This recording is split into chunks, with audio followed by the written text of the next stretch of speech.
Hello, so today I am coming to you with a Q&A because I'm in a different country altogether from Thailand, if you didn't already notice or you haven't been watching my vlogging channel, and I recently hit 50k subscribers, so I asked you guys on Instagram to ask me some questions and I'm going to take you around the current city that I'm in, which I'll tell you about in a second.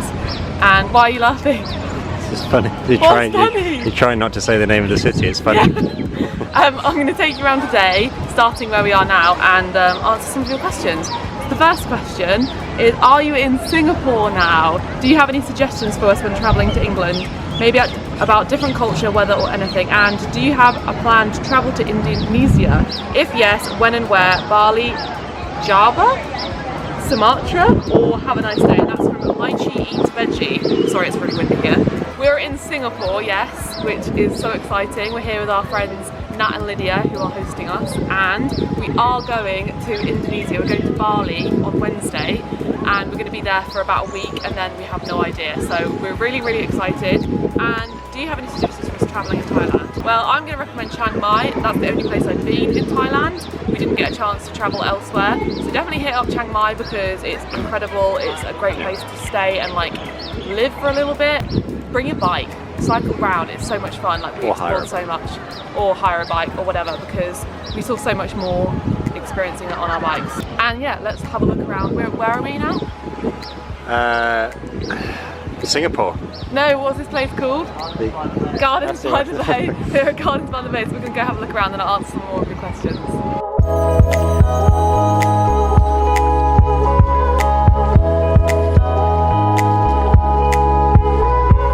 So MGT_TGM says, what has been the best thing about travelling, living in Thailand, and what has been the most exhausting, worst thing about travelling, living abroad? The best thing about travelling, living in Thailand, I think has been cycling around everywhere. It's really fun to see everything on our bikes and like go up mountains and just be in the jungle. And the worst thing is probably flying, because I hate flying, and like packing your bags and like moving on to the next place, like that's not fun.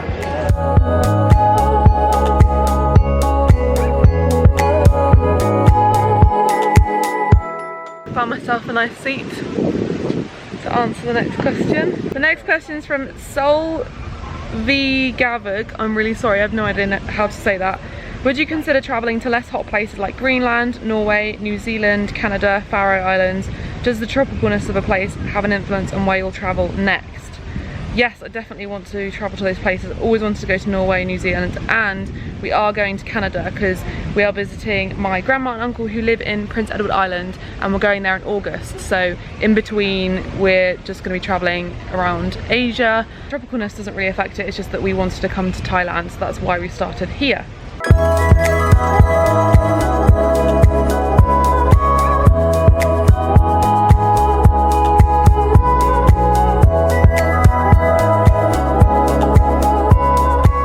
This one's one for Alex. The happiest tree. Did Alex quit his job for travel? How long do you save money to afford this trips? Have you any saving tips?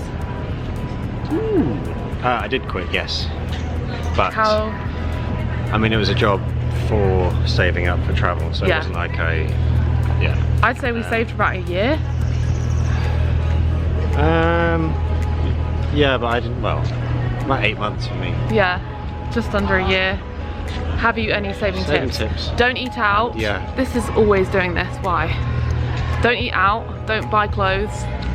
Don't buy anything. Well, yeah, we didn't really buy anything. We went to the cinema every now and then. That's about it. And also like have like a vision board of like all the stuff you want to do, and then that will keep you focused to not be tempted to buy stuff.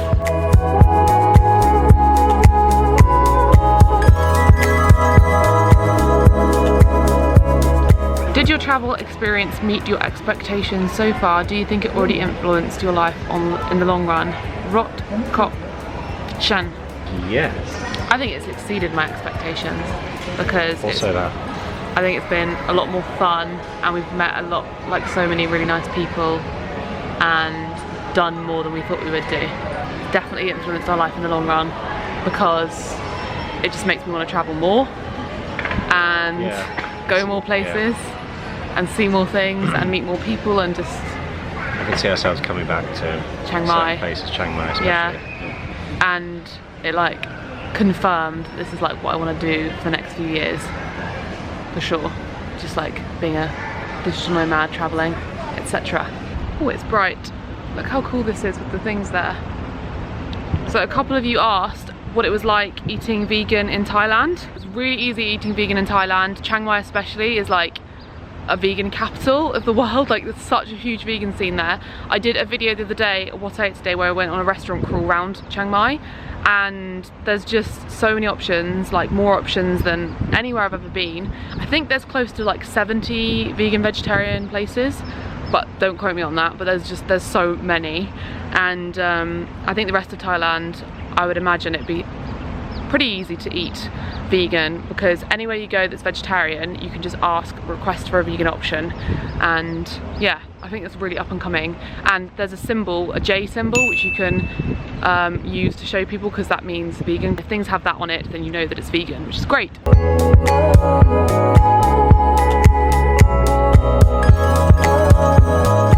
The next question is, how do you plan your trips and travels? From Clow HFP. And the only thing we planned was going to Chiang Mai. Everything else we just left open, and the only other thing that we have kind of planned is going to Canada. But we didn't book anything. I think it's best to like have a loose idea of what you want to do, but don't like book anything until like the last minute, because then other opportunities come up. So like us being in Singapore was because we met Nat and Lydia in Chiang Mai, and had we booked like another place to go to after Chiang Mai, we wouldn't have been able to come here. So it's like all worked out, and I think that's how spontaneous fun things occur, if you just like leave it to happen naturally, don't you think? So wing it. Yeah, wing it. All these fish are expecting a meal from us. Guilty. Look at them, their eyes, they're just like pigeons or like seagulls. Put the tip of your finger in and see if they can just... Look at them all, they're all staring at us like, give us food. If I had food, I'd give you some, but I don't have any.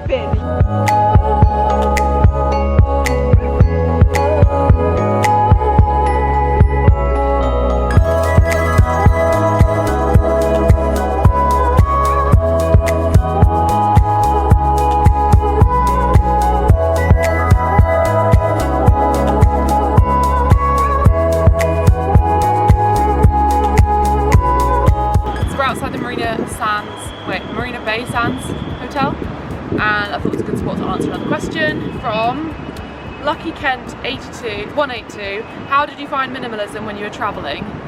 I found it incredibly useful, and had I brought any more things with me, I would have been really wound up.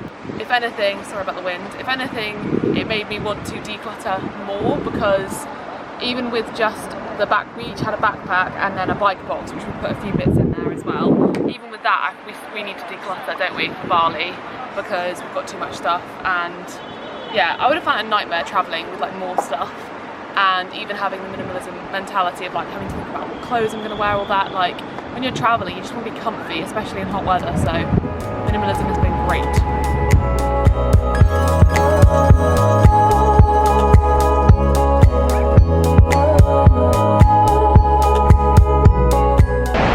Comes from Denise Northern, who says, how do you travel, planes etc, with your bikes, and is it difficult? No, you just pack them up in a bike box. We used cardboard boxes that you just get from a bike shop, and you just take the wheel off, take the pedals off, take the handlebars off, and just put it in the box, tape it up, and then at the airport they just check it in as checked luggage, and they might have like an oversized luggage section, but make sure the airline isn't funny with it. But we rang up the airline before, and they were fine with bikes. And yeah, it's pretty easy. And then you just unpack it when you get there. Worth it for sure, because you save a lot of money on taxis.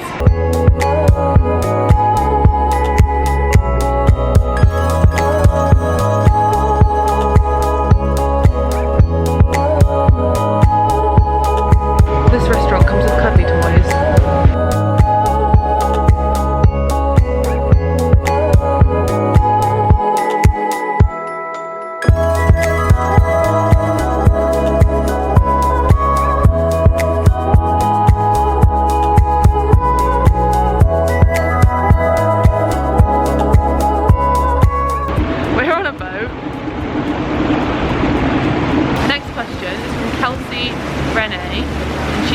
What place have you visited that speaks to your soul the most? The place that keeps bringing in your heart and coming into your mind? Well, if you're referring to this specific trip, we've only been to Chiang Mai and Singapore. In general... Next question. I don't know if you mean in general or this trip. I think the answer's the same though, for me. I guess. Chiang Mai. Yeah, maybe like... We were going to go to more places around Chiang Mai, weren't we? Yeah. Chiang Mai is great. I could live there. We've covered that. Yeah. And in general too, like all the places I visited. It's just so cool. Yeah, like, there is something about it. It's the place I would pick to like, if I was to move somewhere, I could move there and live there for like a year. There's a lot of expats or live there for like 6 months. Or Let's do another one while we're at it. What's one thing you wish you would have bought on your trip but you forgot, didn't think about? Brought Brought with you? I think a speaker, because loads of times we were on bike rides and we were like, we wish we had a speaker for some music. That was my answer. Yeah, and also a little scale thing. Yeah. For our luggage, because that would make things a lot easier and then finally, tape measure. A tape measure. For our bikes. For our bikes, so, yeah. And also it's probably handy for backpacks and limits on air travel and stuff. Yeah, but and a little speaker would have been nice because we always listen to music like around in the shower in the flat. Yeah, and we had a little one, we didn't bring it. Someone had one on a bike ride. Yeah. And it was great. Yeah, it was fun. Yeah.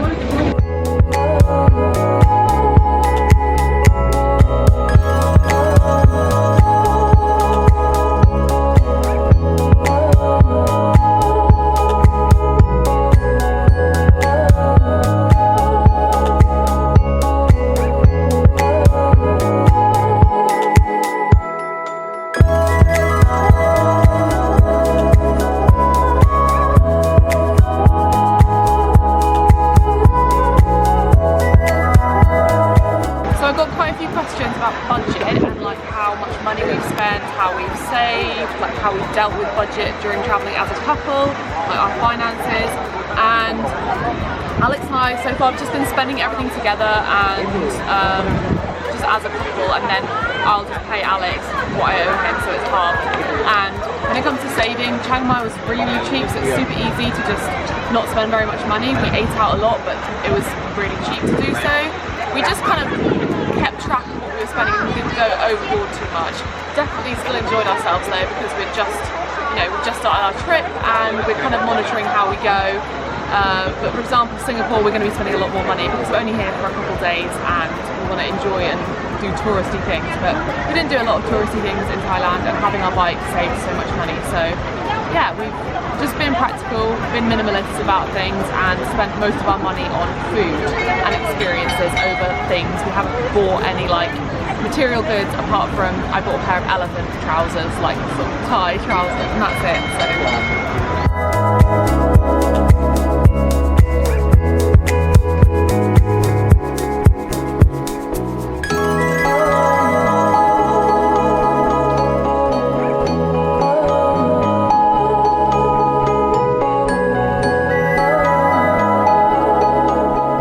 Sorry if it's a little bit windy. But the next question is from Cheryl at Nonstop Paris. Go check her channel out, she's great. Why didn't you decide to see more of Thailand when you were there? Well, I think I kind of mentioned this earlier, but because we met Nat and Lydia in Thailand, they invited us to stay with them in Bali because a friend of theirs had cancelled on them, so she couldn't make it anymore, so they asked us and invited us to go to Bali with them because they'd booked a villa out, and they also live in Singapore, so we stopped over at Singapore on the way. So we were planning on going down to Krabi and maybe Phuket and other places in Thailand, but this was an opportunity that we just had to take, so that's why. We might go back to Thailand, who knows. And Hard X Step said, is Singapore more or less bike friendly than Chiang Mai?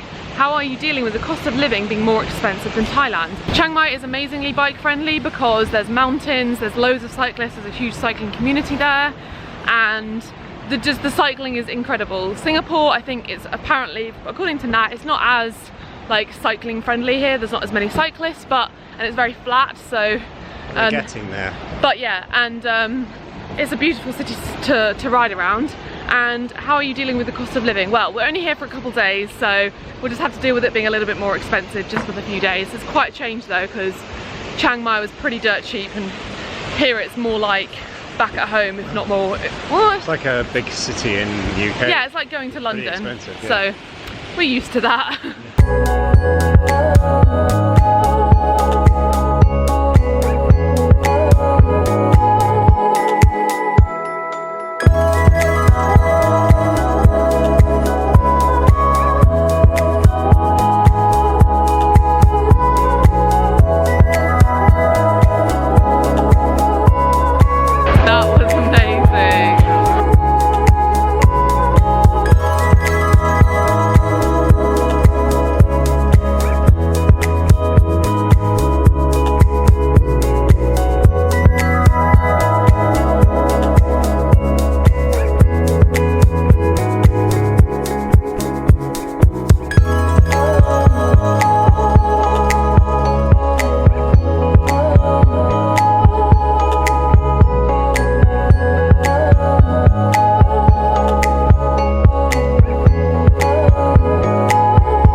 So it's been a very long, very fun, incredible day today, and if you're still here at the end of it, because I don't know how long this video is going to be, then congratulations. I'm going to answer one last question for today, which is from Kate Marie Photography, and she says, travelling expands and changes us. Name one way in which you've changed since you've started travelling. So it's kind of hard because I'm in the middle of it, so I'm sure when I finish I will reflect back and be like, oh, that changed me or whatever. But I think the main thing it's shown me is just to let go of any like worries or fears you have, because it's just not worth it. Let go of any fears of like, nobody's gonna like me, I'm not gonna make any friends, or like I'm not good enough, I'm not like as quick as everybody else. Like for example, because I'm thinking about my experience in Chiang Mai, like, oh, I'm not quick enough, I'm a beginner cyclist, like I'm not going to be as good as everybody else, or like, oh, I'm not going to be able to afford it, or, you know, what if this goes wrong? Just let go. It's just kind of, because I am naturally I'm a worrier, and I overthink things. It's kind of teaching me on a daily basis to not worry and not overthink things and just let it go and just go with the flow and have fun. And doing that every day is forcing me to do that every day is making me just kind of realise that worrying about things is not helpful. So yeah, I would say that's the biggest thing that I'm learning and that's changing. And yeah, I hope you enjoyed this video, and I'm sorry if I didn't get to answer your question. I tried to answer the ones that were the most sort of common and that most people had asked. If you want to watch everything that we're doing, go over to our vlogging channel. Don't forget to subscribe to it, because we're vlogging pretty much every day now. We had a bit of a backtrack. We weren't vlogging as much, but we're now going to try and vlog as often as possible and most days. So go subscribe to that channel and you can check out our whole entire journey and trip in Thailand, and from now in Singapore and Bali, and from there on all the vlogs will be over there. So go subscribe, and I'll see you in my next video. Bye.